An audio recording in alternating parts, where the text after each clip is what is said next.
Talking to Sandra Curtin and Charlie Gilbert, who've been kind enough to come today and talk about WCTV's inception.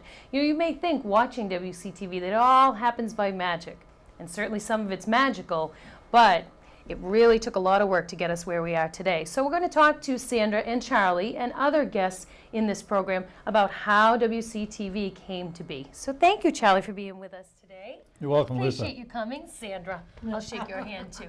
Nice to have you here. So Charlie, as one of the original founders of WCTV, can you give our viewers a little sense of how the actual concept of cable access television came to be here in Wilmington? Well, as I understand it, and I wasn't one of the original founders, as far as I'm aware, there's nobody here that was. You know, there's nobody around now that was. It was actually, from my understanding of the situation, it was at least partially Eddie Rideout's idea, and a fellow named Frank Tuttle lived over Hathaway Acres. In fact, they were neighbors. And where the idea came from, I have no knowledge. As it happened, they both pushed for it, and ultimately, the selectmen were persuaded to give a contract to, I think it was Comcast, but I'm not even sure of that at the time, as a part of their licensing fee. And they gave a percentage, which I think at the time was 8% of the revenue from the town. Wow. I'm pretty sure that's correct. I came on, and most of us at that time, which was in 1997, came on as appointees by the various, or several of the various committees in town. For instance, I came on as a representative of the Council on Aging. There was a teacher, I think there was a librarian, I forget, but Bev Share was the Bev Share was the teacher. I remember her. We had the deputy chief of the fire department, Eddie Cochran, or deputy chief or lieutenant, I forget which. It doesn't make any difference. But there was a representative, and from several of the other organizations in town.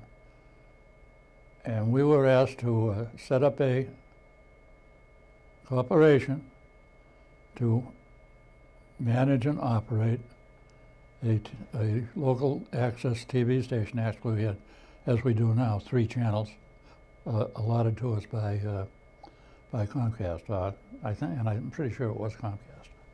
Might have been Continental Cable. It could have been. Continental. It could have been. Yeah. That was what, 22 years ago. So, yeah.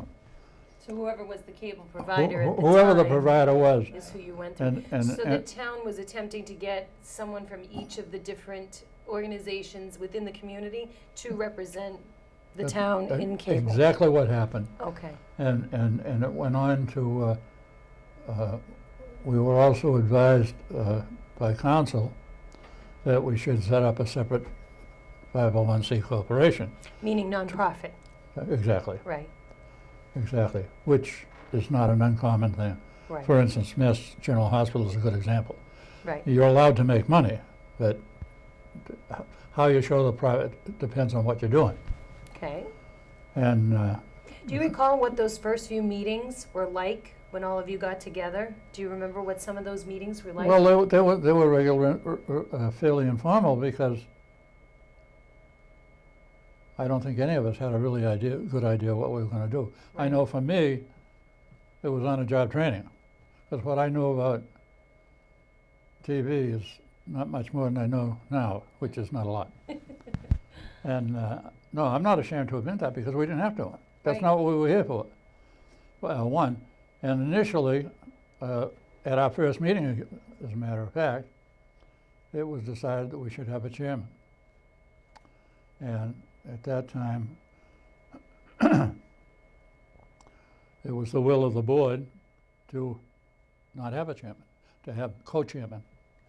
And I became one of them, and Frank Tuttle became the other. And except for Sandy here, I'm not sure that anybody else knows that, but he died. So that left me in a job that I was really not familiar with, to a number of years of on-the-job training. Learn how to be a corporate president. Sink or swim. But we made the scene. And we finally got organized to the point where we had to hire a person to run the place because none of us really knew enough about it. And when you say the place, was this the Swain School? WCTV. This is where we were in the Swain School at that We time, correct? well, that was another different kind of a hassle, but that was a hassle too because the school department in Wilmington and in a lot of towns runs the building, but they don't own it. Right. You know? So we had to make a deal with the town manager to use a portion of the building because a portion of it was already being used by the police department. The whole the top deck and the first floor was being used by the food bank, which is okay with us. Right, right. And so we wound up in the basement of the school, and then there was one classroom down there, and then the gym. So the classroom we used for an office, which its most recent use had been the classroom for the auto mechanics course, and the gym we built a studio. And that's where our first money went when we had You say we built the studio. Did you actually have hands-on? You actually built the studio with everybody else? Well, with that, no, we had to hire people because it was too big a job. That was an old gymnasium, Right. and it's only, it had two faults, two main ones. But the main fault, as far as we were concerned, was the ceiling height, because it was low. I mean, it was a basement room anyway, but it was low even for a gymnasium, much less a. For television needs, you need a lot of room to You need a hang lot of headroom for lighting lights. and so We forth. didn't have that, so we compromised and did what we could. We hired somebody, Phil, I can't think of his name now. But anyway, do you remember Phil's name? No. So anyway, that doesn't make any difference. He's gone, long gone. Anyway, we hired a guy that we thought could run the place, and he did. He didn't do a bad job. He oversaw the construction of the studio, and we built it. We built a control room, which was about maybe a third of the size of this room. Very narrow. It was maybe a third of the size of this room. But the studio came out pretty good, except for the lighting arrangements. They were always difficult. But it worked, Okay. and it was the best we had in place. And we went through a couple of general managers. Sam Sharman was the third one, I think. And as far as I'm concerned, he was probably one of the best, although Karen was pretty good. But I know that he's the only one that was ever hired away from us. Okay. And he's still where he went. What were the Which is- first couple of programs that WCTV actually aired? Do you remember what the first few productions were like? I think the first one was a Fourth of July thing. I'm not sure. Oh, that would make sense. I think the first one was a 4th of July one, but it wasn't long after that when I needed a secretary. Right. But we needed a secretary of the board, and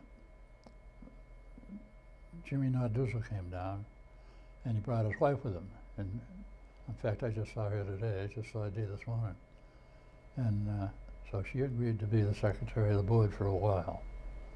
I don't know. Must have been, what, 4 years or so? Yeah. And Jimmy got it in his bonnet to start doing the church services down the Methodist Church. And so that's how that was born. So I said, go for it. And he did. And he used to go down there every Sunday morning right up until he died. Every Sunday morning, do I don't know, it was a 10 or a 10:30 service. I don't even know the Which answer. church are we talking about? The Methodist, Methodist. The down, Methodist down church. here on Church Street. Yep. And he used to go up and do that service, get back, edit it, and have it on the air at 1 o'clock in the afternoon. Wow. That's Every week. amazing. That's amazing. You bet your life it is. Yeah. It's not being done 'Cause I now. know what it takes to get things done, even with all the advancements that we have. So he was a very dedicated person, Oh, obviously. I know that. Yeah. It's a lot of work, and he did that regularly for a long time. Must have been at least 3 or 4 years. Wow. And then I forget who it was. It might have been Sandra here, but somebody wanted to do the ones over to the St. Thomas's Church, and the pastor at the time would not permit it. It's being done now. It's being done for a long time, but the pastor then didn't want any part of it. He think it would stop the people from going to church. And he may or may not have been right, because they stopped going anyway. So whether or not he was right or wrong is immaterial at this point. But it's a nice thing for people that might be shut in or ill or inclement weather And to be able to see the services. It's a And nice I forget who it was. Somebody else, if I remember correctly, somebody tried to do the Baptist church, and they did that for a while, but I think that fell by the wayside for whatever reason. I don't So know. other than building the studio and having the lighting challenges and then doing the initial programs, what other challenges did you face that you remember were big things that happened while you were really involved with WCTV as co-chairman and then chairman? I was only co-chairman for Right, you about were 4 months. co-chairman for Yeah. not too long, and then you Oh, yeah. became the chairman. I became chairman. I was chairman for a long time. Right. And I was president again several times. Right. But those were the biggest problems: keeping the thing organized, keeping. Well, no, I shouldn't put it that way, because it was not keeping people in step, because they were good. They were good. Everybody that was there wanted to be there, for whatever reasons, and I don't have to even know the answer to that question. Nor do I really care. Right. Because if they wanted to be there, it's good enough. That's what the whole thing was founded on anyway. You know, people that want to be there. I won't say they went out begging for volunteers, but there were people that obviously wanted to be there. They wouldn't have gone on a Clearly, and you have certainly they to. wouldn't have lasted for more than a couple of weeks or a couple of months. Right. You have to have a passion for it. Because some of those meetings were like watching dust settle on the mantle, you know, right? Yes, absolutely. That's on a good day. And of course, there were interruptions. We had people come in that wanted to speak at the meetings that thought they had an inherent right to do that, Right. because they were paying their fee, whatever it was. Really none of their business, Right. you know? Right. I mean, some of them come in and they're starting to go off on these tangents that, whether or not they had anything to do with what we were doing, we're no concern of this. They got people there to represent them, and that's what they're there for. Right. And Charlie, do you remember when we started to do town meeting and the school committee meetings? I did the first town meeting. The first town meeting. I did all of it, about 12 hours. Oh, Wow. And then the selectmen's meetings. I think we did a few before these guys got there, but Before not, Don and Ron. not very many. Yeah. Don Leard and Ron Bucari, before Right. they Yep, started doing yep, it. they did. Once it got going, they've been doing it. Oh, For how long? How long? 96, Since Ninety- 1996, wow. and then occasionally Yeah. everybody would start doing it in like 91, 92, Yeah. whoever they could get. Whoever they can get. Yeah. Yeah. But yeah, oh yeah, it's been a long time. Yeah, I think Paul Dion may have done a few selectmen's meetings as well. Yeah, he did. He did. Yeah. And you, You did a few. And yes, and then Cheryl and I started to do the school committee meetings. Cheryl. Cheryl Soderquist and I. Talk about watching dust settle on the mantle. But that's important programming for people to be able to see what's going on in their community. It really is. It's Well, good. yeah, I suppose you're right there, but some of them can be pretty tedious. Yes, that's true. Charlie, That's on a good day. why did you get involved with cable access television and WCTV? Why did you feel this was important? You stuck with it for a really long time. I agree that it is, Why? because it opens up at least part of the government to the people, which is something we sorely lack, not only in this town, but at least the whole Commonwealth of Massachusetts, and certainly the whole city of Washington, D.C. When I say the whole, I mean 99.9%, Okay. because there are many things, and I don't even know what they are, but most things never see the light of day. Never see the light of day, because they don't want you to know. Right. So you feel it's important for the public to be able to see As much and to have input. access to what's Not going on. Not unlike a town meeting, and there are a lot of things that go on at town meeting that people don't realize are going on, unless they stand up on top of a box somewhere and looking all around the room. Right. You've done enough town meetings over there, and so have you.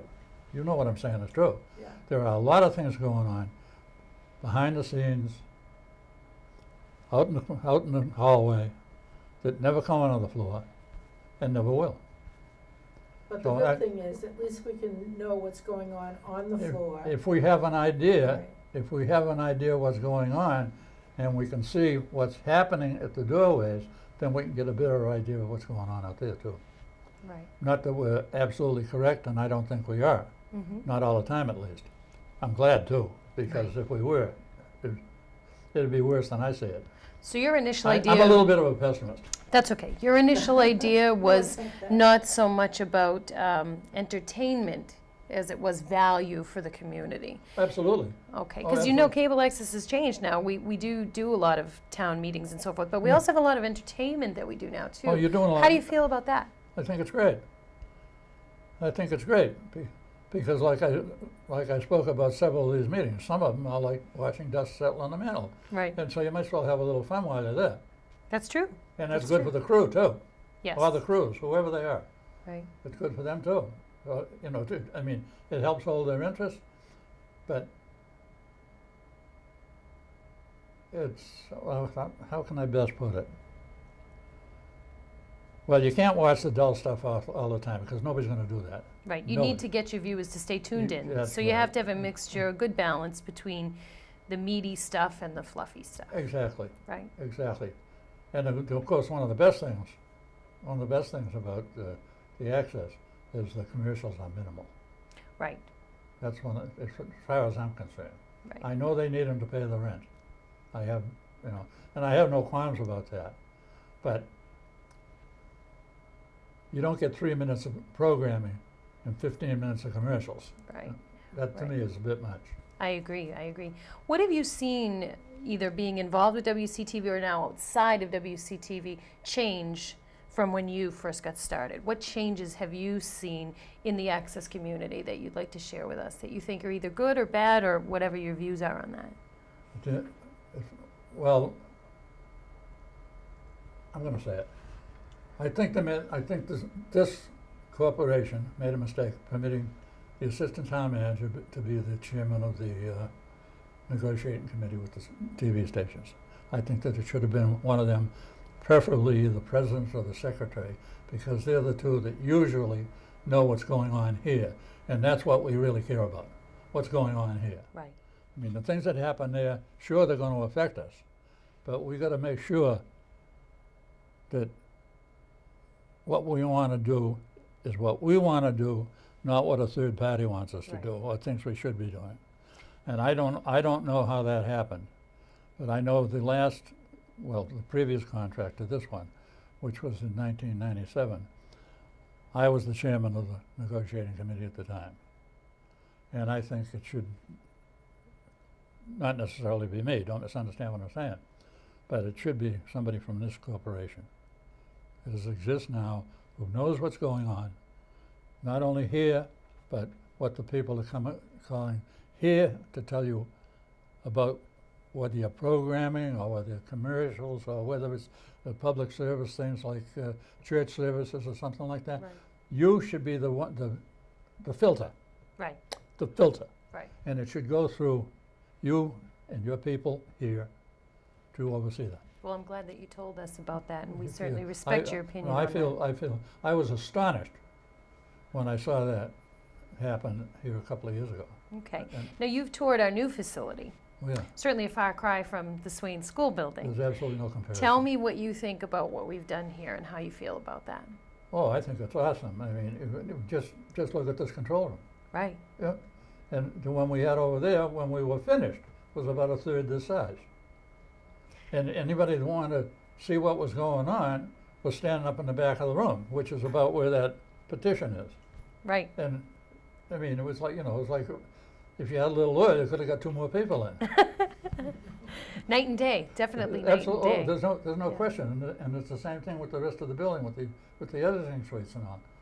I think it's marvelous. I think collectively, we've come a long way. That's right. I mean, with this, it's like day and night Well, I'd like to personally thank you for all the work that you did to get us to where we are, because without people like you and Sandra and many, many other people, we wouldn't really have what we have. And cable access is in danger, as we all know. We hear of being shut down or being removed, or funding, or cable companies are upset, what have you. It's really nice to know that we've got a foundation, and we've been doing this for, what, 25 years, Sandra? 22. Yeah, 22 it's a years. long time. Yeah.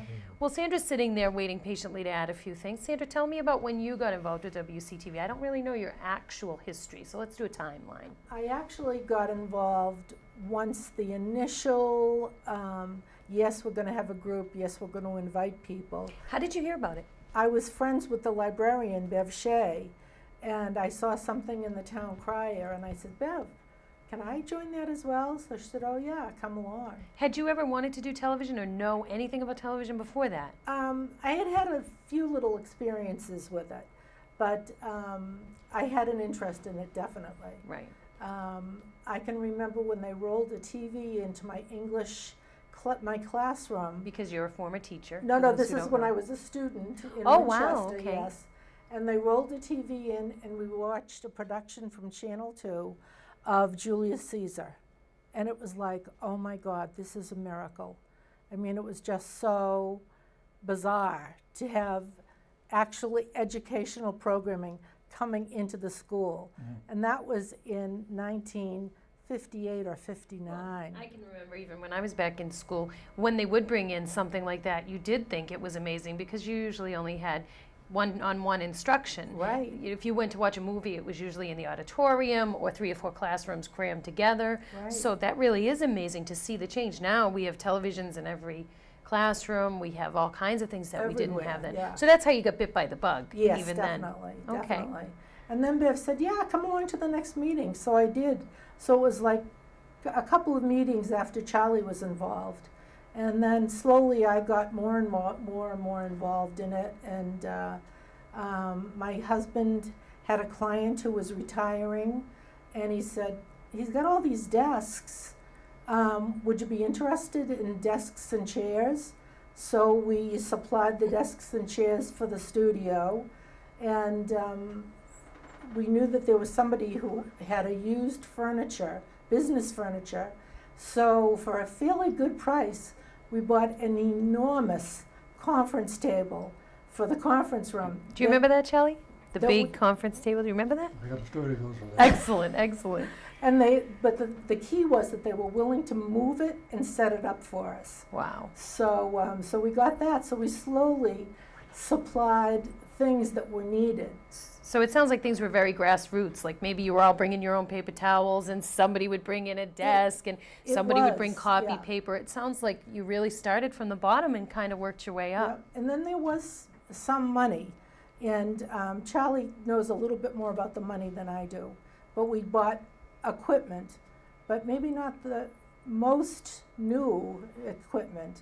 We bought used equipment. That was all that we could afford, because television money left. equipment was expensive. You Right, know. right. And still So, is. Yeah, Yeah. yeah. But we've come a long way financially as well, too. Oh, yeah. Forming our nonprofit and working through the system. What's your story about the conference table, Charlie? Before, it was just before she came on board, matter of fact. There was I forget their name now, but they were up in Wilmington Junction, which is a railroad grade crossing Right, up here, right. North Wilmington. Right. There was a company going out of business up there. Jimmy Narduzzo and I went up, and I was going to buy the table. And they wanted $5 grand for it. That's a lot of money back then. No kidding. It's a lot of money now, too. I says, but I back says then- no. I says I can't spend for a big oak table. I mean, it would have filled what we used for. It was probably 25% bigger than the one Sandy got for Right. next to nothing. Yeah. But I says no. I better not do that. Wow. That would not be prudent. Yeah, that would be interesting to put on the town report for expenses that year, huh? Well, it doesn't have to go to town. Oh, the town None of their doesn't business. record that? Oh, that's true. It's yeah. none of their business. All I did, I took in 100. I spent 80. That's all they have to know. You don't have to tell them that. I That mean, is good to know. it Good might- thing I'm it's not it's running that. But Well, one but thing- I didn't do it anyway. Mm-hmm. One other thing we got from this fellow that was retiring and closing down his business was the refrigerator that looked like a safe that ended up in the I kitchen. saw Everybody that. saw that thing. Yeah. You've got a safe sitting in here? And you just pulled that door and it was the refrigerator. So we got And that we had from that that for guy many, too. many years. Oh yeah, oh yeah. Because we still were able to 20 use it. years, 20 years at least, 21 maybe. Wow. So it's had a grassroots beginning, definitely. Do you remember any of the early programming that was done when you first came on? What we were pretty much showing at that time? I remember that there was Glenn TV, a fellow whose name was Glenn Smith. Smith. Glenn Smith, yeah. And he did Glenn TV, and he was dedicated. He would do his own music, Wow. play guitar, and perhaps sing a keyboard. And it was Glenn TV. It was on all the time. Wow, you that's know. amazing. But it wasn't because it was repeated all the time. It was because Glenn kept producing programs. Wow. And there were 2 high school students. Steve Knight was one of them, and they did like Terror in the Night or something like that. And they had all these like mystery stories and ghouls and all this other stuff. They just loved to scare people. Wow. Those 2 programs I remember. And then we started with some sports programming, and Chris Cassidy, who was a 6th grade student, He was a Wow. wonder. That kid was a wonder. he was a wonder. He did a sports program for years. He did it from 6th grade until he was a freshman at BU. Wow. And we got all kinds of talent that came in. And at one point, Paul Cardello said he would like to host it. So Chris went to the control room, became a director, and Paul Cardello started to get really good guests. And we had all Celtics and all Patriots on. And this is the show that actually became Red Sox Weekly that Right, Rick Aronofsky eventually, does yeah, now. it kind of moved Right. from one stage to the next. So that has really been going on, well, since Chris was Wow. in 6th grade. And then Sean Neville, who just recently got married, he also did a sports program. But I wasn't personally involved in that, so I don't know about that as much. But he was in like 7th grade. Wow. And they stuck with it till they graduated from Wilmington High School. That's pretty amazing. Oh, it is. It's amazing. And that's why we keep trying to get kids to come in, because kids can What- do what they want. Without the kids, you're dead. Without the kids, they are the blood. Because they have the energy and they see into And the the future curiosity. what They're needs both. to be done. The Yeah. energy and the curiosity. Right. So we had a lot of new blood and new ideas coming in at that time, and Yeah. it was fabulous. Both of you must have a sense of pride in what has been achieved here. Any either of you like to speak to that, Charlie? Well, briefly, but I mean, you know, I felt for myself, I felt I did what I had to do, for reasons I've already expressed, Right. and I feel there was a need, and I feel that the vast majority of the population appreciates it, and I know there's some that don't, but they're not my problem. Right. But they don't tell me about it anyway, which suits me. Okay. They don't have to. Oh, there are a few, but Right. I can ignore them. Well, there's always going to be a But few. for the most part, the way I see this organization progressing suits me fine. I mean, if I planned it, I'm not sure I could have planned it as well. No? Well, give yourself a little more credit. Well, what I'm really saying is the people come in here are willing to put themselves out. They go the extra mile every day. Right. Every day. That's right. And that's what you need. And what I said about the young people, it is not to disparage the old people, because young people get old. That's a rule. I didn't make that one up. Right. But when I'm saying you get them when they're fresh, they got all these ideas, this curiosity, they want to try new things. Let them. Let them. Right. The sky's the limit here, really. It can't do us any harm. You Right. know? And somebody out there is going to like them. Right. You know, and it could be half the town for all we know. Or it could be 2/3. We don't know. That's true. You never know really what is going to And- but fly. You have to just and try that's it. why I say what I do about the way this thing should be negotiated, because you should be getting your feedback from the people in the town directly, not something Mhm. I heard in the kitchen or I heard down a selectmen's meeting or whatever, you Right. know, because, well, for instance, up at the Council on Aging, all you hear is what goes on in the kitchen. I heard or they said. Right. You don't know who said what, or you don't know who you heard it from. And most of the time, you don't care. Right. Most of the time, you don't care. But if you see these young faces on here, or the older faces too, that are doing the work, and it's really the grunt work, that's what people appreciate.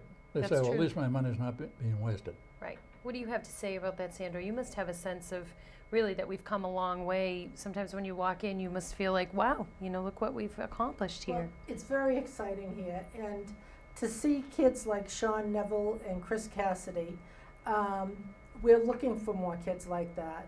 We will train them. They can use our cameras. They can use our control room, our editing suites.